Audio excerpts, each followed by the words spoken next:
অসমৰ অন্যতম ভূমিপুত্ৰ দেউৰীসকলে বহাগ বিহু পালন কৰে ৭ বহাগৰ প্ৰথমটো বুধবাৰৰ পৰা। পৰম্পৰাগতভাৱে শেহতীয়াকৈ ৰঙালী বিহু পালন কৰে সমগ্ৰ অসমৰ দেউৰীসকলে। প্ৰতি বছৰৰ দৰে এইবাৰো ধেমাজিৰ চিৰিপানীত দেউৰী জনগোষ্ঠীয় লোকসকলে আয়োজন কৰে সদৌ অসম ভিত্তিত মুকলি দেউৰী বিচু প্ৰতিযোগিতা।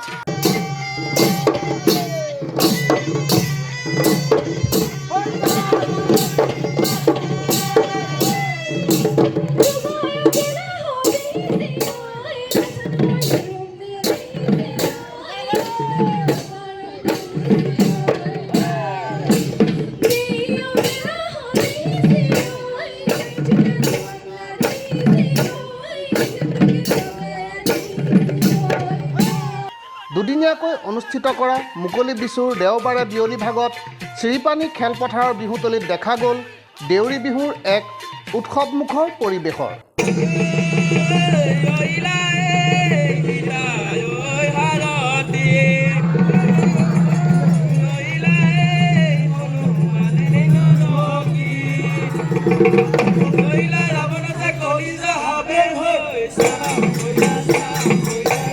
বিভিন্ন প্ৰান্তৰ পৰা অহা দেউৰী মুকলি বিহু দলৰ মুকলি বিহু প্ৰদৰ্শনে শ শ দৰ্শকক মন্ত্ৰমুগ্ধ কৰে। বিহুৱা দলৰ জাত জাত দেউৰী বিহু নাম, ঢোল পেপাৰ মাত আৰু দেউৰী জীয়াৰী বোৱাৰী বিহুৱতীৰ ললায়াস নাচে উৎসৱমুখৰ পৰিৱেশক বিশেষ মাত্ৰা প্ৰদান কৰে। উক্ত বিহুতলীত উদ্ভাসিত হয় দেউৰীসকলৰ আদ্যৱন্ত কলা সংস্কৃতি। নৱম বৰ্ষৰ কাৰণে চিৰিপানী উচ্চতৰ মাধ্যমিক বিদ্যালয়ৰ প্ৰাংগণত সংস্কাৰমুখী বিকাশ মঞ্চৰ উদ্যোগত উদযাপন সমিতিৰ সহযোগত দেউৰী মুকলি বিচু মহোৎসৱ আমি দুদিনীয়া বৰ্ণাঢ্য কাৰ্যসূচী আমি আয়োজন কৰিছোঁ।